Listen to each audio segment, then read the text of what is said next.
Want both this way? No, closer. okay, Okay.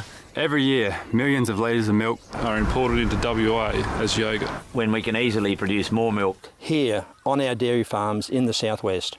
It doesn't make a lot of sense to us. And we're hoping you agree. Browns has a new range of yoghurt. All made with fresh milk.